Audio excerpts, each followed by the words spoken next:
everyone, welcome to my channel. My name is Janet and today I'll be talking to you about how to immigrate to Canada using the express entry. I'm a permanent resident of Canada and I immigrated to Canada using the express entry. Even though there are so many other methods to immigrate to Canada, express entry is by far the most popular and of course it is quite easy. For the list of the different ways to immigrate to Canada, check the description below and then you can find other ways to immigrate to Canada. With time, I'll also be uploading videos about the other methods, so do well to subscribe, like, and hit the notification button so that anytime I have a new video, you'll be the first to be notified. As we all know, Canada is a land of immigrants. It has opened its borders now for a very long time to immigrants.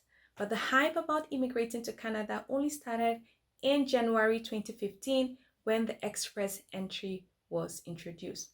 The express entry is a game changer because before the express entry, processing times for applications for permanent residents usually takes around 2 years or more. But with the express entry, applications were approved within 6 months. It could be 15 days, could be 30 days. My application was approved in 30 days and that could be your story. So what is this express entry?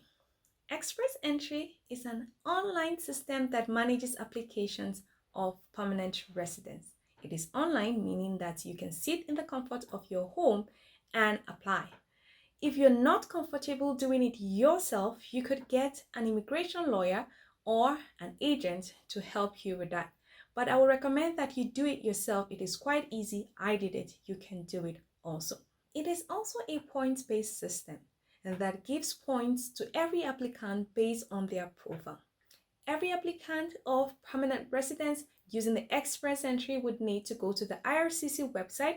IRCC is the immigration body of Canada. So you would need to go to their website and create a profile.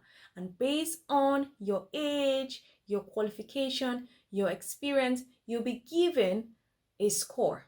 Now, there are so many other applicants just like you that are also applying for permanent residence. All these applicants are put in a pool where IRCC conducts a draw every 2 weeks to invite a certain number of individuals with the highest score in the pool to apply for permanent residence. If you're amongst the individuals with the highest score in the pool, then you will be invited to apply for permanent residence. Go ahead and apply for permanent residence and wait for it to be processed. Voila, you are now a permanent resident of Canada. That's just a general overview of how the express entry works. But I'll be walking you through step by step what you need to do in order to apply for the permanent residence. Step 1 is for you to check your eligibility. This is a very, very important step because you want to check to see that you have a chance of being invited. Remember, there are so many other applicants like you that are in the pool, so you'll be competing against them. So you have to be sure that you have a chance of being invited to apply for permanent residence. So how do you do this? The IRCC has developed a tool which is called the Comprehensive Ranking System, CRS. It is online. You could go and check that. I've also put the link in the description below. You would use that tool to calculate your potential score. Should you apply for permanent residence, what would be your score? So you would use that tool to determine your score should you apply for permanent residence.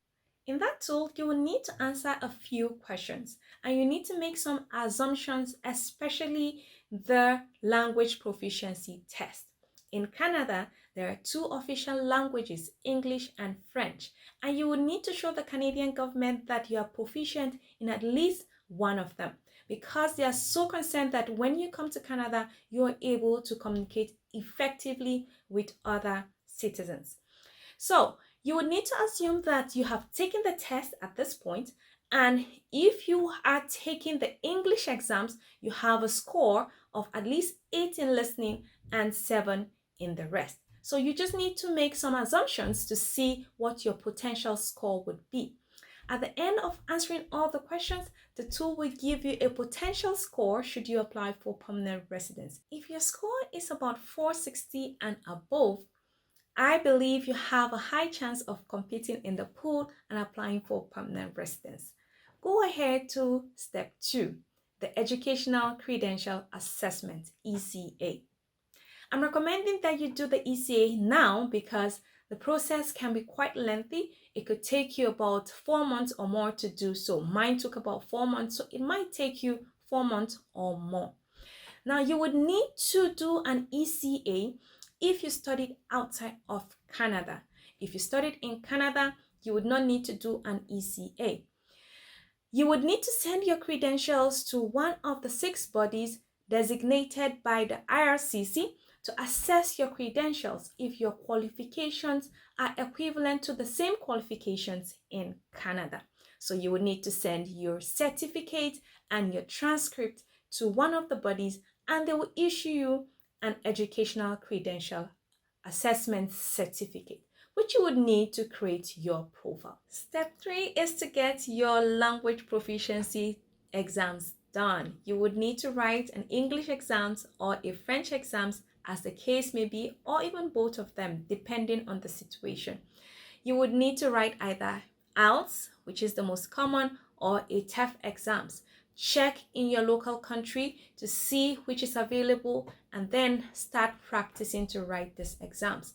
Remember, I mentioned that if you're writing the English exams, you would need to at least have an 8 in listening and 7 in the rest. So it might look easy at the beginning when you start studying, but it is really very tricky to be able to get that combination. I recommend that you study and study very hard to pass your exams. There are so many resources online. You don't even have to pay for it. So check online and study. Don't take it for granted. Study and study until you're able to get that combination of 877. All right.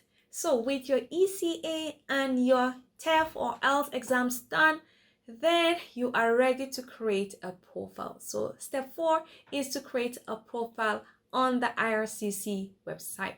You will create a profile, and at the end of it, you'll be given a score. Now, once you have that score, it means that you've been placed in a pool alongside other applicants. And if you remember earlier on, I mentioned that every 2 weeks, IRCC conducts a draw, and they would invite individuals with the highest score. So if you're among those, then you'll be receiving an email from IRCC asking you to apply for permanent residence.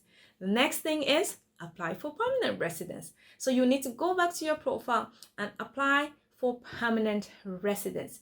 So when applying for permanent residence, you would need to submit a few documents to the IRCC. For the full list of the documents you might need, check the description below.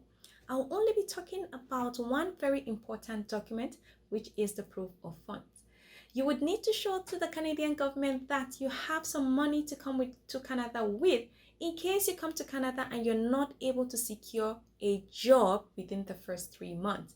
The Canadian government is very particular about this because they don't want you to come to Canada and start needing their help right away. You will not be a social liability to them. So you would need to show them that you have that money that would sustain you for a period of time until you're able to secure a job. Also, you would need to pay an application fee and a right of residence fee. I recommend you submitting your application alongside this fee so that your application would be faster. After you've submitted your application, there's nothing else to do but to wait for your application to be processed. There's a possibility that they might need additional documents.